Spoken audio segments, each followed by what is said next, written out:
Hey, it's Soul with another video brought to you by John Bass. He makes quilts. Today marks the first of many videos that are going to cover all the stuff that's going to be coming in patch 8.1, the Tides of Vengeance patch for World of Warcraft, the Battle for Azeroth expansion. Wow, that's a mouthful. So there's a lot going on, with hardly any of it testable as of this recording, but it's okay.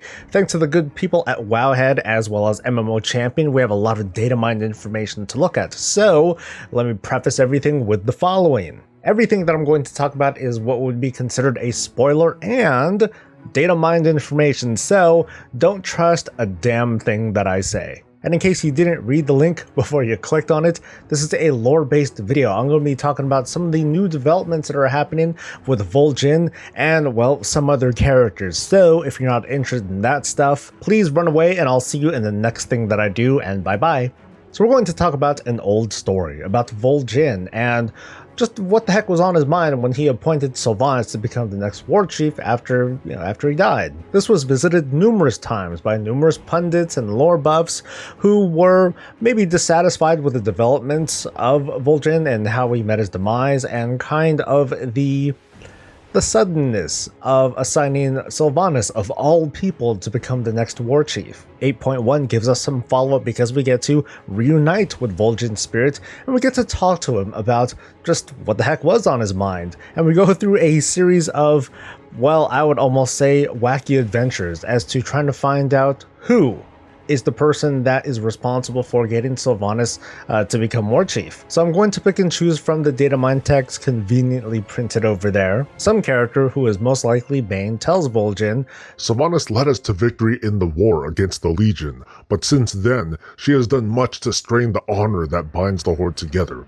I must know, when the voice spoke to you, bidding you to name her war chief, what spirit was it?" Conveniently, Vol'jin doesn't know. His memory is foggy. He died, he knows that for sure, but he didn't see any Loa at all, just some sort of shadow, some presence there, something that he knew was powerful, but nothing familiar to him. Vol'jin, Talanji, Bane, and probably the Horde champion go on a series of trips to different places, and they meet with certain characters to just try to find out who is this person or who is this influence that made Vol'jin do what he did. They speak with Bwonsamdi first, wondering if he was some sort of influence because, well, maybe Bwonsamdi, since he likes death and likes to collect souls, maybe making Sylvanas the war chief would propagate this sort of war that we're experiencing now, and Bwonsamdi can collect. Yay. But he says no, and in fact goes as far as to say that he's not very fond of Sylvanas. She disturbs the balance, he says in so few words. And this is highlighted by the fact that she is a necromancer,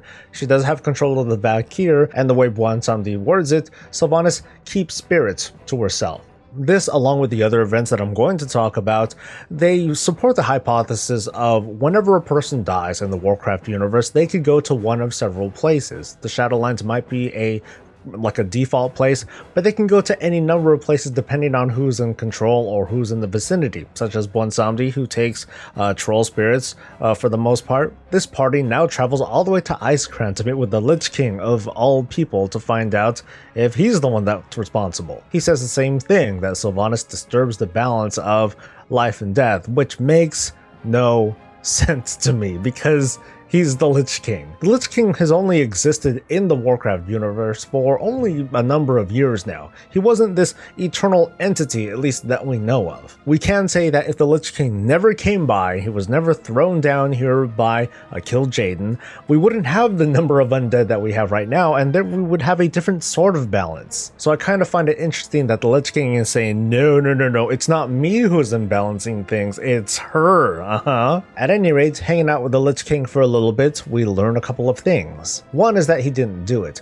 The other is that we also learn that Vol'jin's spirit is apparently stuck on Azeroth. We didn't really know that from the data mine text previous to this. Vol'jin asked the Lich King if he's responsible for trapping his soul in the world, as if he wants to jail Vol'jin, kind of like the Scourge. But the Lich King reveals something pretty interesting, that Vol'jin is neither undead nor is he damned. It's interesting because we know that Vol'jin is at the very least a spirit, but he's not considered undead, so the powers of necromancy or, those sorts of dark magics were not responsible for tethering him to Azeroth.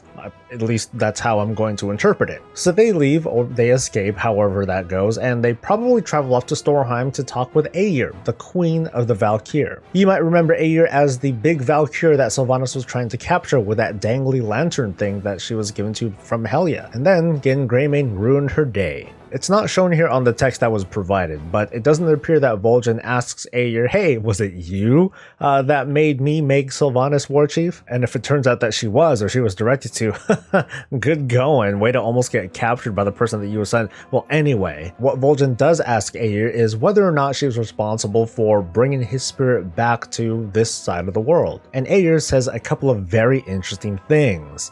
Shadowhunter, you are no longer a mere spirit. What you have is something beyond my power to forge. You have been touched by the hand of valor. Such a noble force does not scheme for mortal thrones. And then she finally ends it with, you have been granted all the knowledge that I am willing to share.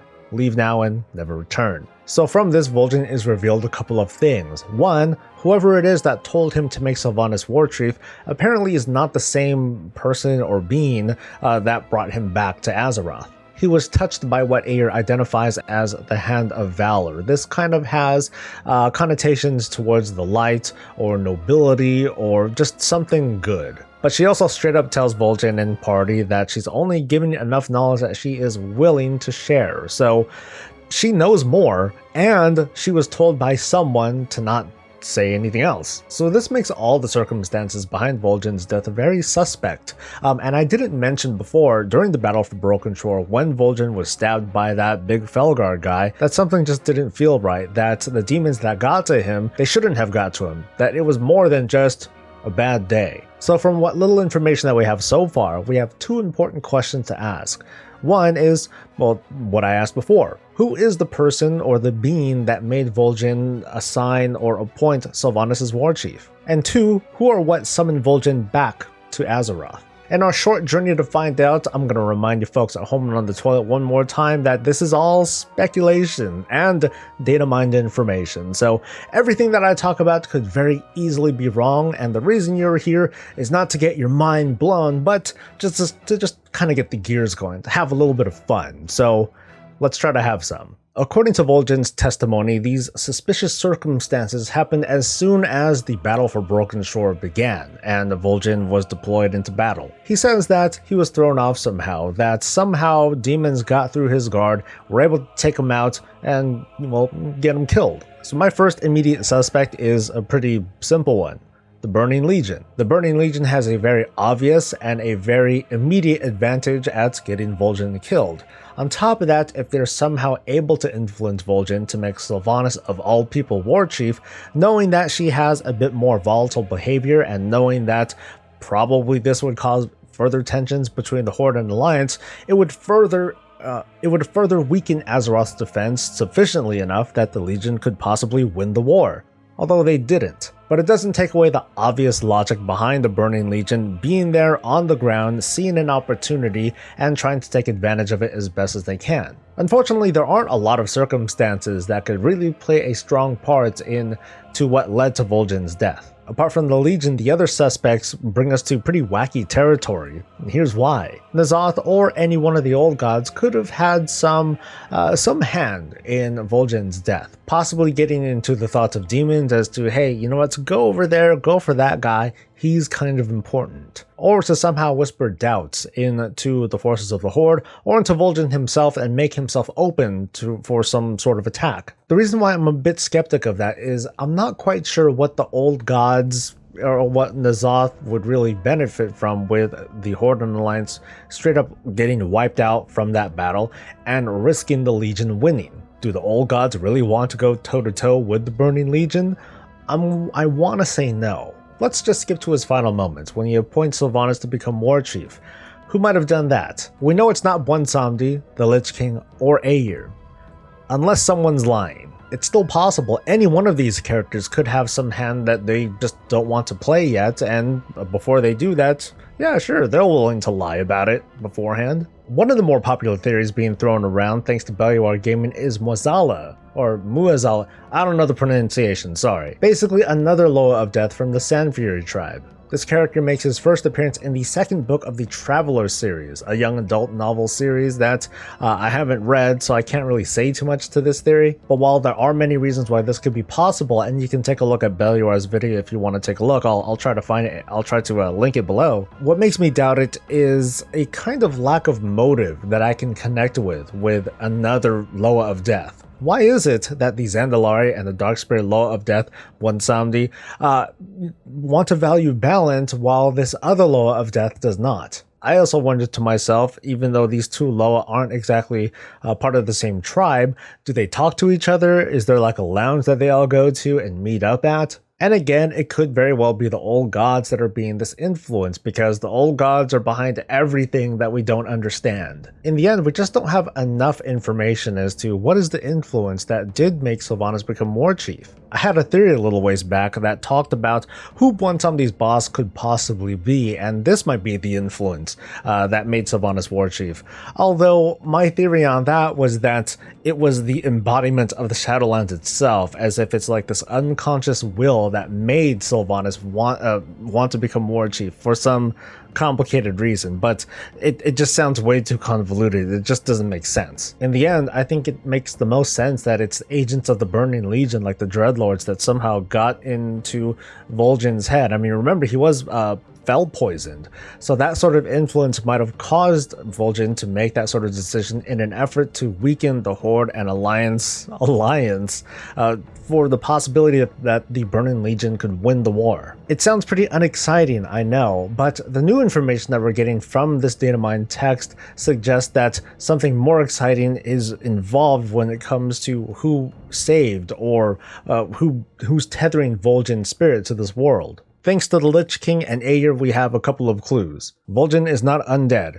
He is not damned. According to the Lich King, Vol'jin's spirit was altered more than he knows, so the Lich King might know a little bit more. Aegir says that he was touched by the hand of valor, describing it as a noble force that does not scheme for mortal thrones. But she also implies that she knows more and is not willing to share, and that someone told her not to share. So this narrows the possibilities of who saved Vol'jin's soul to only a couple of suspects. One possible suspect would be someone who is at a higher tier of power than Aegir, so that could be Odin, that could be the Pantheon for all we know. That seems like a bit of a stretch, but between that and the relationship between this entity and Aegir, and being told to Aegir that, hey, you can't say anything more, that much does fit.